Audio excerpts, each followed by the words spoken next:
절망 끝에서 만난 기적, 사르밧 과부의 먼저 드림. 지금 모든 것이 끝났다고 느껴지는 절망의 한가운데에 서 계십니까? 가진 것의 전부를 내어주고 나면 이제 정말 아무것도 남지 않을 것 같아 두려우신가요? 오늘 우리는 인류 역사상 가장 심각했던 기근 중 하나였던 아합 왕 시대로 여러분을 초대합니다. 이스라엘은 극심한 가뭄으로 말라붙었고 이방 땅 시돈에 속한 사르밧이라는 마을에도 죽음의 그림자가 짙게 드리워 있었습니다. 그곳에 오늘 우리의 주인공이 있습니다. 사르밧 과부. 그녀에게 남은 것이라곤 밀가루 한 줌과 기름 조금, 그리고 아들과의 마지막 식사뿐이었습니다. 그것을 먹고 나면 이제 굶어 죽을 일만 남은 절체절명의 순간이었죠. 그런데 바로 그때 그녀에게 한 남자가 다가와 상상할 수 없는 요구를 합니다.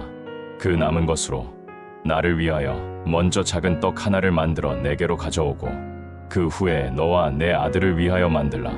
여러분이라면 이 상황에서 어떻게 하시겠습니까?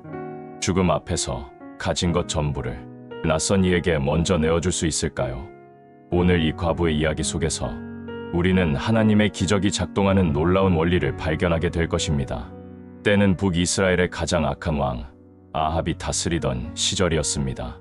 아합은 왕비 이세벨의 영향을 받아 우상 바알과 아세라를 섬겼고 이로 인해 하나님께서는 엘리야 선지자를 통해 이 땅에 수년간 비도 이슬도 없을 것이라 선포하셨습니다.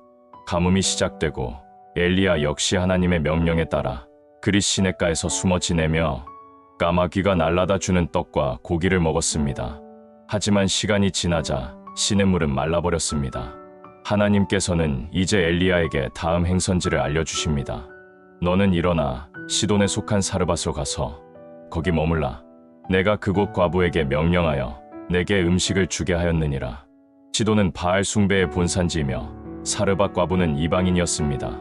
하나님은 자신의 선지자를 가장 절망적인 이방인의 땅으로 보내신 것입니다. 엘리야가 사르밧 성문에 이르렀을 때 그는 나뭇가지를 줍고 있는 한 여인을 만납니다. 바로 그 과부였습니다. 엘리야는 그녀에게 물 한 그릇과 떡 한 조각을 요청합니다. 과부의 대답은 우리의 마음을 울립니다. 당신의 하나님 여호와께서 살아계심을 두고 맹세하노니 나는 떡이 없고 다만 통에 가루 한 움큼과 병에 기름 조금뿐이라. 내가 나뭇가지 두엇을 주워다가 나와 내 아들을 위하여 음식을 만들어 먹고 그 후에는 죽으리라. 이것이 그녀가 가진 전부였습니다. 남은 삶의 시간까지 계산한 마지막 식사였습니다. 바로 그때 엘리야의 놀라운 말이 이어집니다.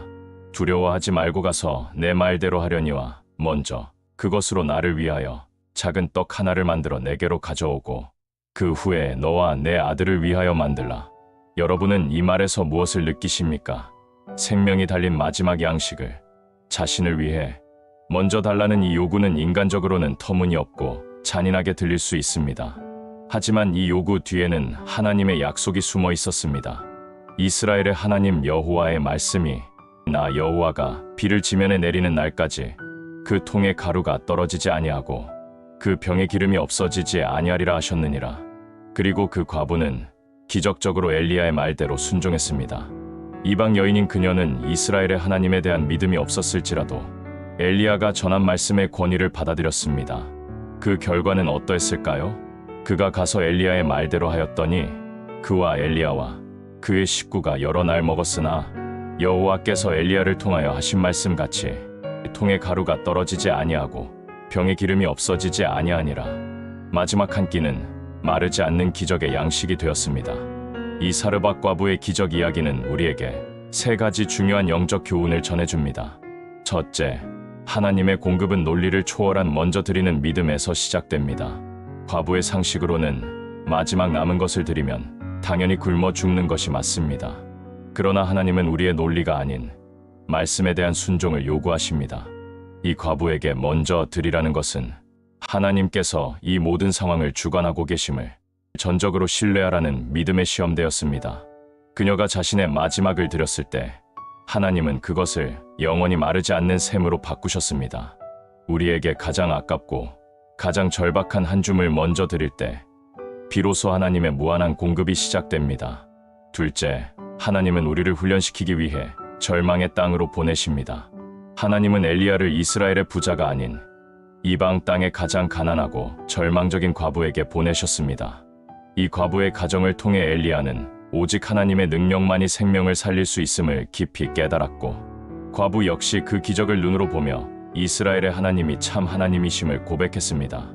우리가 예상치 못한 고난과 절망의 순간에 서 있을 때 하나님은 그곳에서 비로소 우리의 시선이 오직 자신에게만 고정되기를 원하십니다. 셋째, 순종하는 자에게는 생명을 살리는 능력까지 주어집니다.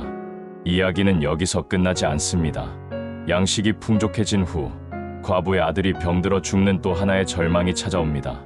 과부는 다시 한번 엘리야에게 원망을 쏟아냅니다. 그러나 엘리야는 죽은 아이를 안고 다락방으로 올라가 하나님께 간절히 부르짖었고, 하나님은 그 아이를 다시 살리십니다. 마르지 않는 양식의 기적은 생명을 살리는 기적으로 이어졌습니다. 하나님의 말씀에 순종하여 먼저 드림을 실천한 사람의 집에는 육신의 양식뿐 아니라 죽은 영혼을 살리는 부활의 능력까지 임하게 된 것입니다. 사랑하는 지혜 한 줄 구독자 여러분, 오늘 당신의 삶에는 마지막 한 줌이 무엇입니까? 미래에 대한 막연한 두려움, 혹은 지금 가진 전부를 놓치고 싶지 않은 염려 때문에 주저하고 있지는 않으십니까? 사르밧 과부는 자신이 가진 전부, 즉 마지막 생명줄을 엘리야에게 먼저 내어주었습니다. 그것은 곧 자신의 삶을 하나님의 약속 위에 올려놓는 결단이었습니다.